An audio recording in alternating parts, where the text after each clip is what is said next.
kita semua.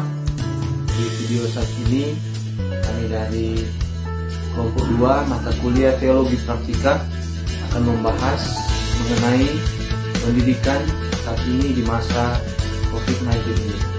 Sebelum masuk pada pembahasannya, kami dari kelompok akan memperkenalkan nama anggota kelompok kami, juga dosen pembimbing.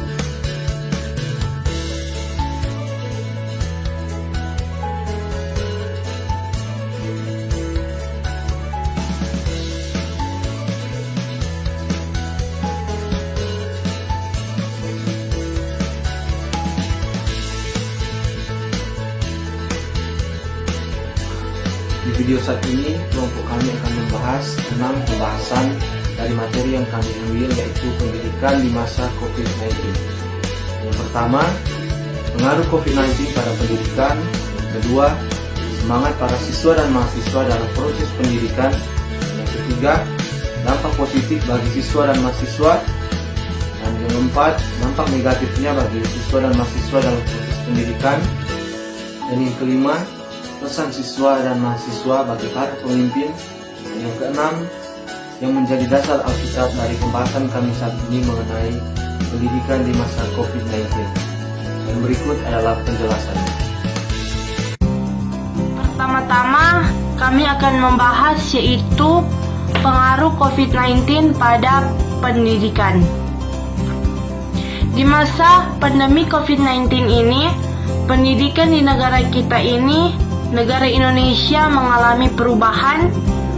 Para pemimpin negara, menteri pendidikan memberi aturan yang wajib kita patuhi sebagai siswa dan mahasiswa, juga guru-guru dan para dosen, dan juga pimpinan universitas, di mana kita harus sekolah dan kuliah di rumah masing-masing karena kita harus menjaga jarak dengan orang-orang sekitar kita agar supaya penyebaran virus ini boleh dicegah dengan baik dan tidak akan terjadi penularan.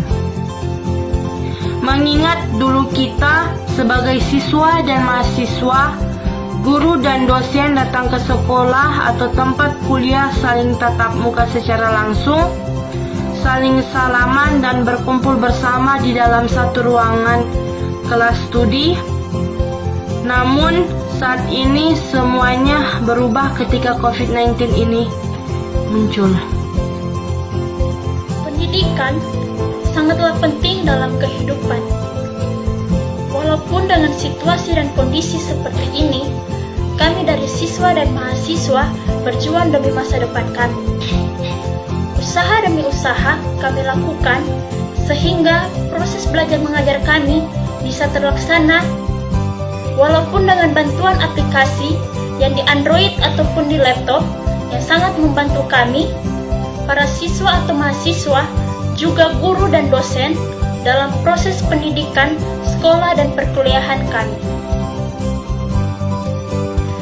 Karena Rasul Paulus juga mengingatkan kepada Timotius yang terdapat dalam 2 Timotius 2 ayat 15 berkata, usahakanlah supaya engkau layak di hadapan Allah sebagai seorang pekerja yang tidak usah malu, yang berterus terang memberitakan perkataan kebenaran itu.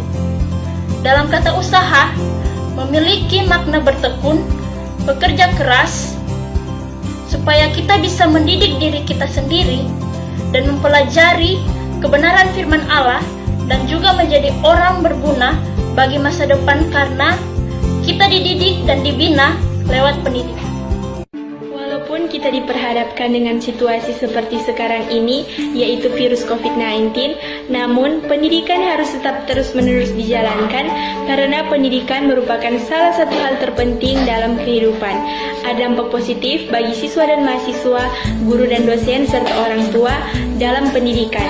Bagi siswa dan mahasiswa, mereka dapat memiliki lebih banyak waktu di rumah dengan orang tua karena mengikuti kegiatan pembelajaran secara online di rumah masing-masing. Begitupun juga dengan guru dan dosen. Mereka dapat menjalankan tugas dan tanggung jawab mereka masing-masing di rumah tanpa harus pergi ke kampus ataupun ke sekolah. Bagi orang tua, mereka dapat melihat bahkan pun mengikuti secara langsung kegiatan pembelajaran anak dan mereka dapat dengan lebih mudah bekerja sama dengan guru dan dosen dalam melihat apakah anak mengikuti kegiatan pembelajaran dengan serius ataupun tidak.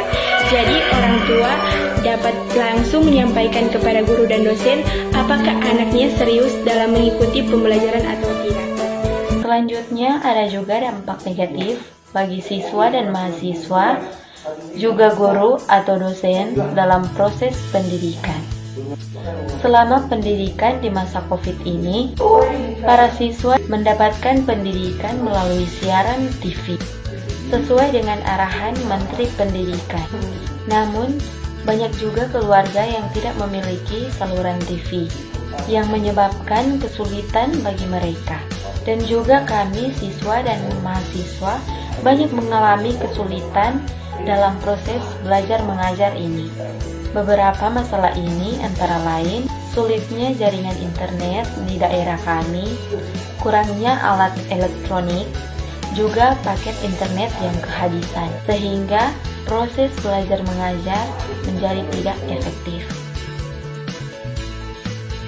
Kami siswa dan mahasiswa bagi para pemimpin dalam situasi COVID-19 ini, kami dari siswa dan mahasiswa mengucapkan banyak terima kasih kepada pemimpin negara, Menteri Pendidikan, guru dan dosen yang ada di fakultas kami, di mana mereka selalu berusaha agar pendidikan dengan bagaimanapun caranya harus tetap dilaksanakan berjalan sebagaimana mestinya.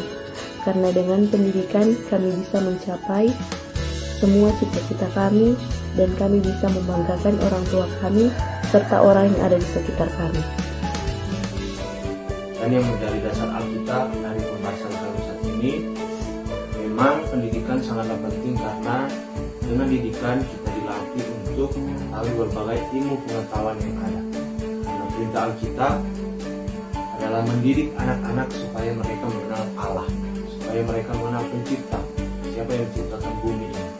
Jadi pendidikan itu sangatlah penting. Dalam Efesus 6 ayat 4 berkata, dan kamu bapak-bapak, janganlah bangkitkan amarah di dalam hati anak-anakmu, tapi didiklah mereka dalam ajaran dan nasihat Tuhan. Karena dengan mendidik memiliki makna terkait pelatihan, pendidikan, pengajaran, dan disiplin. Juga kita sebagai anak, kita dididik dan dibina sebagaimana dalam Alkitab, Amsal 1 ayat 8 berkata, hai anakku, dengarkanlah didikan ayahmu, dan janganlah menyanyiakan ajaran. Jadi, marilah kita sebagai generasi penerus bangsa, dengan pendidikan kita bisa memperoleh berbagai ilmu pengetahuan yang ada, di mana dengan ilmu pengetahuan yang kita punya, kita bisa membantu kemajuan bangsa kita dan juga memberi pencerahan bagi banyak orang. Tuhan Yesus memberkati. Terima kasih. Shalom.